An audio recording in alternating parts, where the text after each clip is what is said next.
Sure, the Bible is problematic, but you gotta give it credit for its positive depiction of LGBTQ individuals throughout its main cast. It's up there with Steven Universe. Let's start at the top. Obviously, the Bible has bi in its name, but for the first 3 words of the Bible, there are no characters, no thing at all, so no gender, it's agender. Then suddenly there's God, who's obviously, overtly, and directly non-binary. He even uses custom pronouns, although they're homophonous with male pronouns, just using title case. Christians are rightly pissed off if you misgender him as lowercase male. If you believe in God, then you're inclusive of non-binary identity. But then there was Adam, the first man, created in the image of God. Maybe God saved that image with poor JPEG compression and that's why men have nipples? Adam's gender identity changes over time. He was initially non-binary due to being in the image of the obviously non-binary God, but later considered male when femaleness was added to humans as an afterthought, despite already being a thing that most of the animals had. I don't know, the Bible isn't great on science. It's not a very good book. Due to his gender identity changing based on his social situation, I think we can at least posit that Adam was gender fluid, and going from a non-binary birth to maleness counts as the first gender transition. He's trans.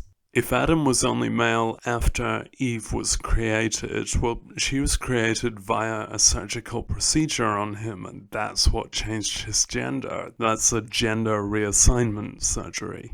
On the 6th day, things were a lot more convenient back then. Eve was also trans. She was made out of Adam's male body matter from his...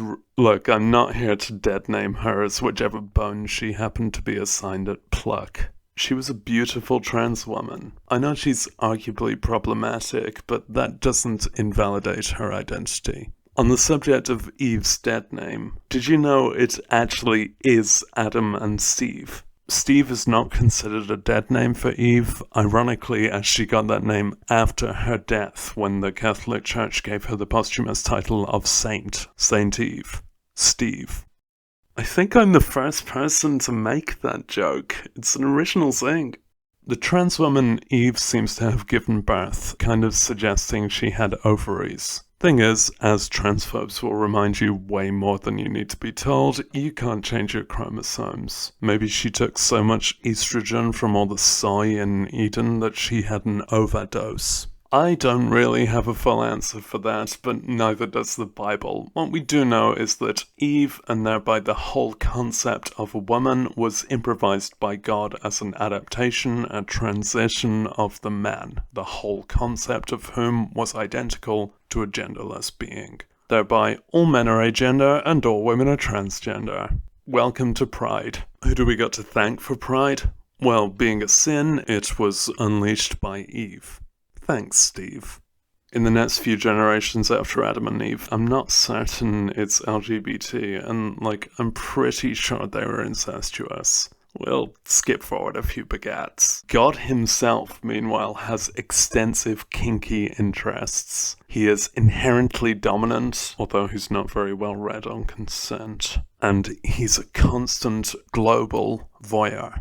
Noah's family seems quite straight. The animals they take onto the ark might have been queer, though, because some translations, there's that trans word again, say they had males and females, and others said they had a male and his mate. Which, for kangaroos, could just mean their buddy, just a platonic friend kangaroo he plays hopscotch with. And with all of these interpretations, it can be hard to know exactly what happened because of all the different people who made it up. Angels are something other than human gender and would fit in very well at Pride, but I've not got any material on them. Give me a break. Anyway, the next big one is when God raped a teenager who gave birth to Jesus. Someone on the internet has already pointed out how Jesus is trans, so I'll just show you that one. Read this. But the canon Jesus is not shown to experience sexual attraction or sexual sex, which sure makes him seem asexual. If Jesus is like a copy of God, then it'd be a very weird power dynamic for him to be sexually attracted to things he created and is infinitely older than. And he was so hot. Everyone wanted to fuck him or hate fuck him. As there's no historical record of him ever taking advantage of that, I'm pretty sure Jesus was asexual.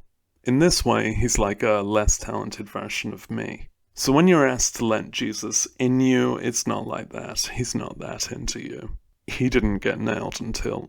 Yeah, there was some platonic kissing with Mary Magdalene, who was stuck there in the friend in Jesus zone. Judas got a taste too, so there's bi vibes. Jesus also acknowledged intersex people, but he had a bit to learn. He can't know everything. Ooh, custom pronoun again, suggesting he's not just a straight-up trans man. His most famous statement on gender suggests it's all a construct and he contains every identity ever conceived. So it'll take him a very long time to check all the gender boxes on forms. Maybe that's what's delaying his return. In another video, I've pointed out how Leviticus certifies gay men, which just leaves women who like women. I've chosen to overlook them in this video as a tribute to the Bible itself, and most of the world.